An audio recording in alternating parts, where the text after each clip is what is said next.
Hare Kršna. V poslednej dobe pozorujem nemálo ľudí, ktorým spôsobuje nemalé problémy ich vlastná myseľ. Tí ľudia ani nemusia byť v nejakej veľmi vážnej životnej situácii, ale ich myseľ z tej situácie alebo z toho života vytvára niečo hrozné, niečo veľmi závažné a vytvára depresie, vytvára negatívne myšlienky a vytvára riešenia, že daj si alkohol, daj si drogu, bude ti lepšie. Ale to je zase iba podvod našej hlúpej, šialenej mysle, ktorú keď nasledujeme a robíme všetko, čo nám diktuje, tak budeme veľmi trpieť kvôli tomu, že máme oslabenú inteligenciu a nedokážeme ovládať myseľ skrze inteligenciu, skrze poznanie. A veľa ľudí ani toto poznanie nemá, že je možné ovládať myseľ, že je možné skročiť myseľ a že je možné nestotožňovať sa s mysľou. Pretože väčšina ľudí nevie, kto sú a stotožňujú sa so svojou mysľou, že tá myseľ som ja. Čo mi myseľ diktuje, tak to sú moje nápady, hej, to sú moje túžby, to som ja. Hej, a to vtedy nastávajú problémy, obrovské problémy. Keď sa stotožňujeme s mysľou, ktorá nám diktuje, že daj si toto, urob toto, choď tam, hej, alebo tam nechoď, lebo tam nemôžeš robiť niečo, čo by si chcel, hej, alebo jednoducho myseľ nám diktuje náš život. A keď chceme sa mať lepšie a chceme mať lepší život, krajší život, tak nemôžeme podliehať našej mysli. Pretože naša myseľ, obzvlášť keď je v nevedomosti alebo vo vášni, tak nás spôsobí ohromné, obrovské problémy a my budeme trpieť kvôli tomu, že nasledujeme svoju myseľ a stotožňujeme sa s ňou. Krišna v Bhagavad Gite vysvetľuje, že existuje myseľ, inteligencia, duša a falošné ego. Že existujú tieto 4 hlavné jemnohmotné prvky, s ktorými keď sa naučíme pracovať a pochopíme, ako sa delia, ako sa rozlišujú, čo to vlastne je, ako to funguje, tak náš život nadobudne úplne iný rozmer. Ako keď sa stotožňujeme s tou mysľou, ako s vlastným ja, ako sami so sebou, že ja som tá myseľ a to, čo si myseľ vymyslí a po čom tá myseľ túži, že to som ja a to proste budem robiť. Hej? Lenže potom, keď to robím, tak sa dostanem do ohromných problémov. Hej, myseľ si teraz vymyslí, že no, teraz ja mám napríklad takýto problém, hej, som v nejakej životnej situácii, ktorá je náročnejšia, no tak riešenie, idem si kúpiť plast a idem piť.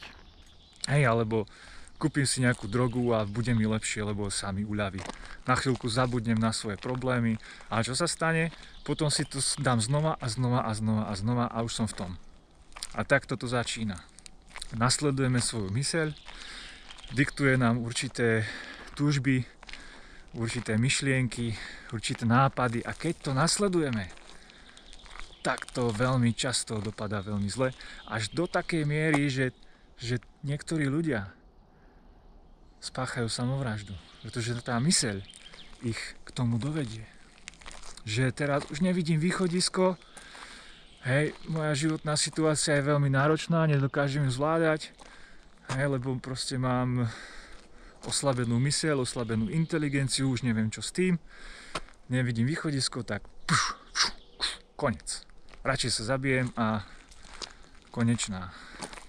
Veľa ľudí rieši svoje problémy takýmto spôsobom, bohužiaľ, pretože žijú v nevedomosti, alebo to riešia drogami, alebo utlmovákmi, nejakými liekmi, ktoré im psychiatri predpíšu, aby ich brali, aby sa im proste otupilo to vedomie, aby nerozmýšľali nad tým, aby tá myseľ sa ukľudnila, lenže to nie je riešenie. To je iba dočasná nejaká záplata, ktorá nefunguje v konečnom dôsledku. Takže čo funguje? Krišna v Bhagavad Gite radí. Nauč sa rozlišovať myseľ inteligenciu, falošné ego a dušu. Pochop, kto si. Pochop, že ty si duša, že ty si živá bytosť, ktorá sídli v tom tele, ktoré sa skladá z mysle a inteligencie a falošného ega.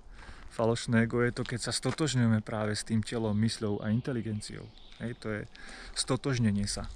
Myseľ má 3 funkcie.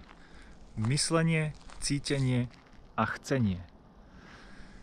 Myseľ rozmýšľa, myseľ prežíva, alebo pomocou mysle prežívame určité pocity, emócie. Ľudia si myslia, že to je srdce, ale to srdce funguje skrze myseľ. Hej. Myseľ je zodpovedná za cítenie, chcenie a myslenie podľa véd.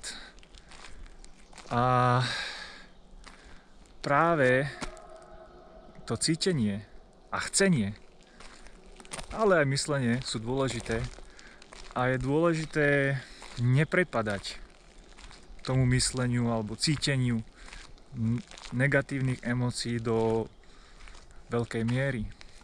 Pretože keď prepadneme tým negatívnym pocitom a emóciám, hej, tak náš život to veľmi negatívne ovplyvní. A práve sa to deje, keď je tá myseľ v kvalite nevedomosti, tak prepadá týmto pocitom negatívnym a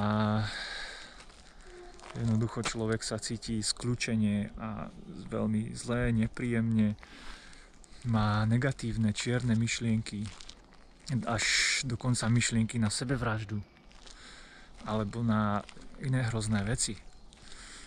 Pretože sa nachádza v kvalite nevedomosti, pohybuje sa v kvalite nevedomosti a rieši tie svoje problémy zase nevedomosťou. Zase iba drogami, alkoholom, niečím, nejakým otupovákom. A to nie je riešenie. Riešenie je získať poznanie. Ako môžem vyriešiť svoj problém? Hej, nachádzam sa v nevedomosti, v nejakom probléme, riešim ten problém v nevedomosti. Skrze prostriedky nevedomosti. Alkohol, drogy, sebevraždu a iné hrozné veci. Alebo myseľ v kvalite vášne, chce rôzne pôžitky, obzvlášť sex, dobré jedlo, dobré pitie, hej, nejakú dobrú spoločnosť, ktorou sa bude baviť a užívať si nejaké zmyslové pôžitky. To je zase kvalita vášne, hej, nejaké zmyslové pôžitky. A kvalita dobra. Keď chceme dostať myseľ do kvality dobra, tak to je príroda. Chodiť do prírody čo najčastejšie, pretože príroda je veľmi priaznivá, je v kvalite dobra a ovplyvňuje našu myseľ a naše vedomie kvalitou dobra. A každý, kto chodí pravidelne do prírody na prechádzky a trávi v prírode čas, tak prirodzene sa mu tá myseľ nastavuje do kvality dobra. Jeho vedomie sa pozdvihuje do kvality dobra. Meditácia, vegetariánstvo, zdravá strava, to všetko nám pomáha dostať vedomie a myseľ do kvality dobra. A v tejto kvalite dobra môžeme zažívať šťastie, ktoré nie je závislé na vonkajších okolnostiach, na vonkajších pôžitkoch, na nejakom naplnení našich túžob, hej, alebo na niečom materiálnom, niečo, čo získame, nezávisí naše šťastie. Kdežto v tej kvalite vášne alebo nevedomosti naše šťastie závisí od vonkajších vplyvov. V kvalite vášne to závisí od pôžitkov, ktoré získame, a v kvalite nevedomosti žiadne šťastie nie je. Ale aj v kvalite dobra nás môže myseľ ovplyvňovať. Ale je to oveľa lepšie, ako keby nás ovplyvňuje v tej vášni a nevedomosti. Hej, môže nás ovplyvňovať, že teraz choď do prírody a buď tam celý deň alebo niekoľko dní a nič iné nerob. Alebo jednoducho upnúť sa na tú kvalitu dobra, na život v lese, v prírode a zabudnúť alebo neriešiť nejaký hlbší zmysel života. Hej, v podstate Je to aj tak v konečnom dôsledku zvierací život, život v prírode. Hej, bez duchovného života, bez toho, aby sme riešili nejaké duchovné záležitosti, tak ľudský život vlastne znamená zvierací život. Pretože jedenie, spanie, hej, jedlo, spánok, obrana, sex, to všetko môžu robiť aj zvieratá. A zvieratá tiež žijú v lese, niekde v prírode. A človek to môže tiež tak žiť. Ale človek môže rozvíjať vedomie až do takého bodu, že môže vlastne zistiť, kto je, zistiť svoju pôvodnú duchovnú podstatu a spoznať Boha a naučiť sa milovať Boha alebo obnoviť s ním svoj stratený, zabudnutý vzťah. Na to je ten ľudský život určený. Nie je určený na to, aby sme žili iba v kvalite dobra, niekde v prírode, proste aby sme sa zaoberali iba činnosťami, ktoré sú prospešné pre to telo a myseľ, ale aj pre tú dušu. A to je tá esencia ľudského života, ktorú veľmi málo ľudí pozná a uvedomuje si. A preto je dôležité aj jednak žiť ten duchovný život, aby sme to my zrealizovali a pochopili a pomohli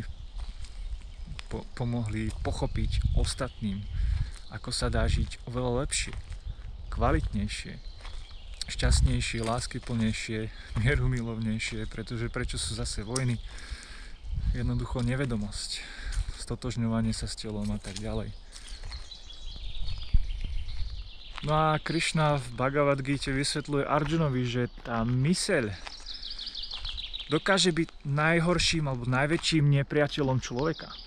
Neovládnutá myseľ.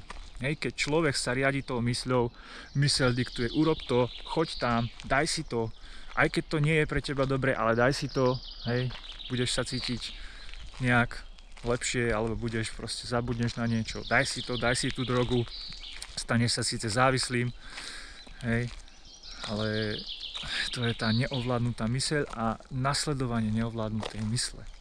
To ako vlastne tá myseľ sa popisuje ako taká opica, ktorá skáče z jedného stromu na druhého a vláči tú živú bytosť rôznymi kútikmi, rôznymi temnotami a tá duša jednoducho ide tam, kam ide jej myseľ. Ale tak by sme nemali žiť, pretože sa naozaj dostaneme do veľkých problémov.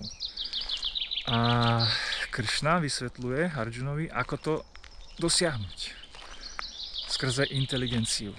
Ale keď máme slabú inteligenciu, tak tá slabá inteligencia nedokáže tú myseľ skrotiť, nedokáže ju ovládať. Ako zase je popísané, že zmysly sú splašené kone. Máme nejaký kočiar a ten kočiar vedú kone. A keď tie kone sú splašené a nie sú ovládnuté a nie sú vycvičené, tie zmysly, tak jednoducho ten kočiar sa môže zničiť, môže sa dostať do ťažkých terénov a jednoducho celé zle. Tá cesta je veľmi nebezpečná. A práve tá duša, ako my sídlíme v tom, alebo sedíme v tom kočiari, naša inteligencia je vozataj, ten, ktorý drží opraty a snaží sa skrotiť tie kone alebo dať určitý smer toho života alebo tej cesty. A opraty sú myseľ, ktoré vlastne dokážu tie kone akoby skrotiť a usmerniť. Čiže kone sú zmysly, opraty sú myseľ, ktoré dokážu tie kone kontrolovať. A ten vozataj má to hlavné slovo. Ten vozataj kontroluje tú myseľ a tým pádom skrze myseľ kontroluje zmysly. A duša môže povedať vozatajovi, kam chce ísť. Inteligencia môže určiť, alebo duša môže určiť iba skrze inteligenciu, kam chce ísť, kde sa chce dostať. A keď pochopíme túto analogiu a budeme sa ju snažiť aplikovať v živote, tak ovládnuť zmysly je možné skrze myseľ a inteligenciu. Nie iba skrze myseľ. Tá myseľ musí byť ovládnutá inteligenciou. A tá inteligencia musí byť veľmi silná, aby dokázala tie opraty naozaj udržať a nasmerovať tie zmysly zmysluplným smerom. Pretože čo sa deje, keď tá inteligencia nie je silná a nedrží tie opraty poriadne silno, tak myseľ vlastne je rozvoľnená a dáva tým zmyslom voľnosť. A tie zmysly, keď sú jednoducho neovládnuté, nevycvičené, tak jednoducho spôsobujú obrovské problémy, hej, tomu kočiaru, tomu telu, tej duši. Jednoducho jedia jedlá, ktoré sú veľmi nezdravé a veľmi nepriaznivé pre to telo a pre dušu. Jednoducho dávajú do seba látky, cigarety, drogy, alkohol a hrozné ďalšie veci, ktoré vôbec neprospievajú tomu telu a mysli a duši a človeku. A práve to sú tie zmysly neovládnuté, že dám si toto, dám si tamto a v neobmedzenej miere všetko si môžem dovoliť. Ale potom z toho vznikajú choroby a problémy a jednoducho to nie je dobré. Hej, ale celá táto moderná spoločnosť je tak vlastne nastavená a je tak riadená, že môžeme si robiť čo chceme, kedy chceme, ako chceme, môžeme si jednoducho dovoliť všetko prakticky. Hej, neovládnuté zmysly, už iba ísť proste do toho života, že užívame si, hej, party. Ale potom, čo sa deje, tí ľudia trpia. Ľudia trpia kvôli tomu, že nechajú svoje zmysly robiť si, čo chcú. Neovládnuté. A potom majú psychické problémy, zdravotné problémy a v dnešnej dobe hlavne tie psychické problémy sú rozšírené veľmi. Veľa ľudí trpí psychickými problémami a možno majú úplne všetko, čo potrebujú k životu, ale ich myseľ im spôsobuje obrovské problémy, pretože je neovládnutá. A tá neovládnutá myseľ ako najväčší náš nepriateľ nám môže zničiť celý život. Môže nám zničiť život. Takže musíme sa naučiť ovládnuť myseľ skôr, než nám zničí život. Vidíme, ako tá myseľ ničí život ostatným, tak nenechajme tú myseľ zničiť aj náš život. A naučme sa ju ovládnuť skrze inteligenciu. Skrze ostrú a silnú inteligenciu, ktorá ju podrží a bude držať pevne a nedovolí jej a zmyslom robiť si, čo chcú. A vláčiť nás tam a spôsobovať nám problémy. A toto dokážeme iba, keď budeme mať inteligenciu. Keď získame inteligenciu a poznanie, že takéto jednanie nás dovedie tam a tam a tam. A chceme to? Chceme tie následky potom zakúšať? Alebo nie? Hej? Že chceme robiť určité veci alebo chceme dosiahnuť určité výsledky, tak čo máme robiť preto? A čo naopak robiť nemáme? Čomu sa máme vyhnúť? A k tomu potrebujeme ovládať myseľ a zmysly, aby sme dosiahli vytúžený cieľ. Pretože keď necháme tú myseľ a zmysly na voľno, ako tie splašené kone, tak nám môžu zo života urobiť peklo. A aj spravia. Ja to vidím na ostatných ľuďoch, ktorí majú naozaj tú myseľ a zmysly úplne voľne pustené a robia si, čo chcú. V podstate ako deti.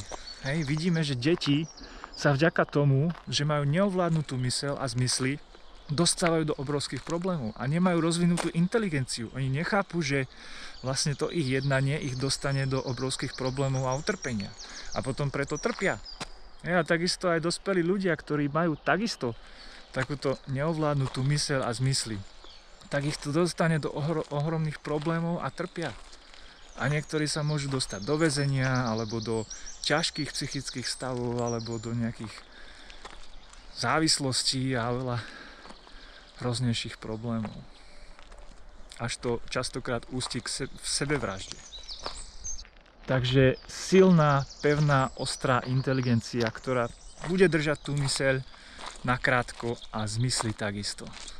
To je jediné riešenie, ako môžeme usmerniť a zlepšiť náš život a vyhnúť sa množstvu problémov, ktoré ľudia majú. Pretože nemajú ovládnuté zmysly, nemajú ovládnutú myseľ, nemajú poznanie, ako majú jednať, ako nemajú jednať, akým smerom majú ísť v živote, a ako kontrolovať tú myseľ a ako sa s ňou nestotožňovať. A to nám vysvetľuje Bhagavad Gita. Skrze poznanie a inteligenciu usmerniť náš život a skrotiť tie túžby a zmysly a všetko, po čom tá myseľ si zmyslí. Pretože pokiaľ toto robiť nebudeme, tak sa ocitneme vo veľkých problémoch a budeme trpieť a veľmi ťažko sa potom dá zase dostať z toho von. Veľmi ťažké vyhrabať sa z bahna. Poznáte to, keď sa zaboríte hlboko do bahna, tak proste to je ťažké. A čím hlbšie to bahno je, tým ťažšie je z neho sa dostať.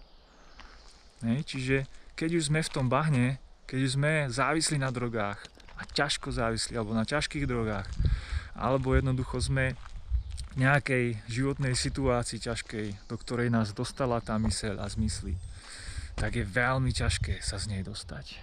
Takže predtým, než nás tá myseľ a zmysly dostanú do tej situácie, je dobré naučiť sa používať inteligenciu a ovládať myseľ a zmysly a získať poznanie, skrze ktoré dokážeme usmerniť náš život. A preto Krišna Arjunovi v Bhagavad Gite hovorí: mečom poznania pretni túto nevedomosť. Vyzbroj sa jogou a bojuj. Bojuj so životom. Bojuj proti mysli, bojuj proti tomu, čo ťa zvádza na ceste a čo ti vlastne bráni byť šťastný v skutočnosti. Čo ťa dovedie do ohromných problémov v živote. Takže mečom poznania pretni nevedomosť, získaj poznanie, vďaka ktorému zničíš prakticky nevedomosť, pretneš ju a uvedomíš si, získaš to poznanie, že vlastne ako sa veci naozaj majú. Získaš poznanie, ako ťa myseľ a zmysly ovplyvňujú a ako máš správne žiť, aby si mohol byť šťastný. A ako máš správne jednať v živote, aby si jednoducho sa nedostal do problémov, veľkých problémov. No a kde získať to poznanie? Krišna v Bhagavad Gite Arjunovi hovorí: cez duchovného učiteľa. Musíš získať poznanie od osoby, ktorá ho má. A tá osoba ťa naučí, ako máš jednať, čo máš robiť v živote, ako máš ovládať myseľ, ako máš riešiť určité životné situácie a tak ďalej.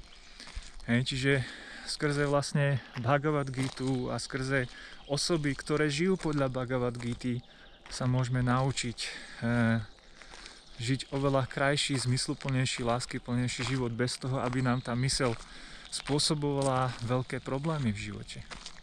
Takisto Šrímad Bhagavatam nám poskytuje to poznanie, veľké duchovné poznanie a ponaučenie skrze príbehy osôb, ktoré takisto sa dostali do veľmi ťažkých životných situácií, pretože boli nevedomosti, nemali to poznanie a skrze veľkých svetcov, ktorí im pomohli, získali to poznanie a pochopili, že aj ja som jednal veľmi zlým spôsobom, nebolo to dobré, čo som robil a musím to zmeniť, musím sa napraviť. A my sa môžeme v tých príbehoch vidieť, do akých životných situácií sme sa dostali alebo kam sme to dotiahli v živote. A čo s tým teraz? Ja vidím veľa ľudí, že naozaj veľa ľudí to dotiahlo v živote do veľmi ťažkých, nepríjemných situácií a nevedia ako z toho von. Nemajú to poznanie, žijú v nevedomosti a žijú vlastne spôsobom, alebo majú také túžby, ktoré ich zase dovedú ešte do väčších problémov. Hej, zase jednoducho túžia robiť veci, ktoré im spôsobia ešte horšie situácie, horšie ťažkosti. Takže ako sa vlastne očistiť od týchto túžob, alebo ako ich nejako nebrať vážne, alebo nenaplňať a ako získať niečo, nejaké naplnenie vyššie, oveľa lepšie. Tiež v Bhagavad Gite je veľmi krásne veci vysvetlené, že ten, kto získa to vnútorné šťastie, nebude chcieť získavať šťastie, ktoré je nižšie. Ten, kto získa vyššiu chuť a je šťastný vo vnútri, tak nebude potrebovať nič zvonku. Nebude potrebovať zmyslové pôžitky alebo toľko zmyslových pôžitkov a uspokojí sa s málom, uspokojí sa úplne. Bude žiť veľmi jednoducho. Ako vidíme, tie duchovne pokročilé osoby nemajú materiálne bohatstvo, nemajú obrovské domy, nemajú žiadne domy, žijú úplne jednoduchým spôsobom. Nemajú tie materiálne tužby a žijú veľmi jednoducho. A také vedomie je možné dosiahnuť skrze duchovnú prax, ktorú aj v Bhagavad Gite Krišna vysvetľuje Arjunovi. Šrimad Bhagavatam je oveľa viac do hĺbky vysvetlená a môžeme sa ju naučiť skrze osoby, ktoré túto prax žijú. A môžeme to aplikovať vo svojom živote. Každodenné štúdium tejto duchovnej literatúry Bhagavad Gita, Šrimad Bhagavatam a meditácia, každodenná meditácia. Hare Krishna, Krishna Krishna, Hare Hare, Hare Rama, Rama Rama, Hare Hare. Opakovať Hare Krishna Mahamantru je veľmi dôležité. Na ovládnutie mysle, na nestotožňovanie sa s telom a s mysľou. A keď budeme opakovať túto Mahamantru alebo meditovať Mahamantrou, tak nám to pomôže zosilniť inteligenciu, aj čítanie Bhagavad Gita, Šrimad Bhagavatam zosilňuje inteligenciu, Hare Krishna Mahamantra zosilňuje inteligenciu. Tým pádom oslabuje myseľ, alebo tá myseľ nemá na nás už taký vplyv a zmysly takisto. Pretože ako náhle dokážeme skrze inteligenciu tú myseľ pritiahnuť, utiahnuť, ovládnuť, tak už tie zmysly takisto budú ovládnuté a robiť to, čo potrebujeme.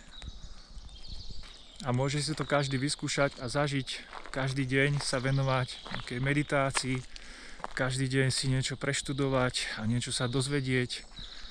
A keď tomu nerozumie, tak jednoducho iba pokračovať v duchovnej praxi a to poznanie skrze jeho skúsenosti mu bude vyjavené.